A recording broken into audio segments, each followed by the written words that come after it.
Hello, Unlockers. Today, I want to talk about how suppressing your natural ADHD creativity by not paying attention to it, by shelving it, by thinking it's not efficient or productive, can actually make your ADHD symptoms a lot worse.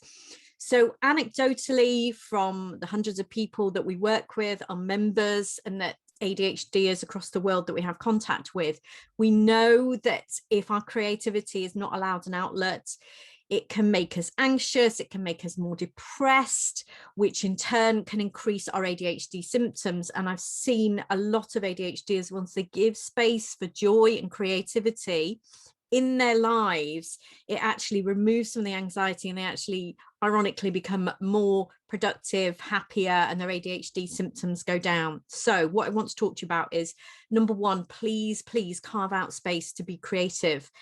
That doesn't mean that you have to be brilliant at what you're doing. It just means that just spend some time just doing some writing if that's your thing. It doesn't have to be good. Just get some stuff down on paper, bake a cake, make a piece of art, create some music, whatever is your creativity, get it out and then allow some time, at least on a weekly basis, to let your brain wander and to be allowed to do what our ADHD brains do best. It's one of our strengths.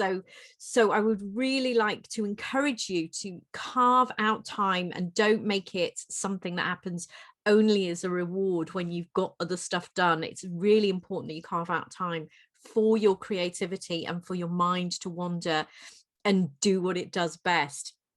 Number two, I'd really love you to capture your ideas. The number of great ideas I've had, which have just gone like a helium balloon that I've had, and you think, oh, I did have an idea about that, but it's gone. We're going to have so many ideas. It'd be great to capture some of them.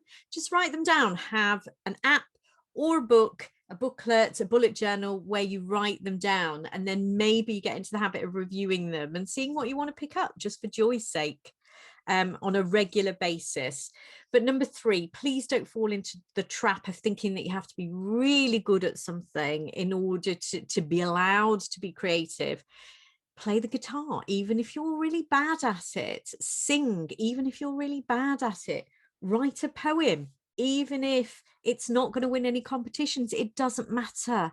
Please just do it for the pure sake of joy and not for any commercial gain or for any accolades, because being creative is one of our key strengths with ADHD, and it doesn't matter that it's not for anybody else.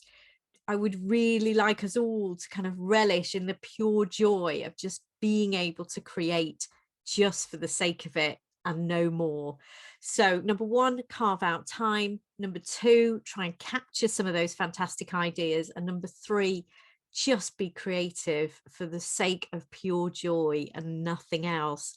And that's really, really important. And it's also important to remember that if we allow time for our creativity and our mind wandering, then arguably our ADHD symptoms will lessen and we'll be able to find more peace and joy in our lives. So go ahead, be creative, let your wonderful out of the box minds do what they like, and let me know how you get on.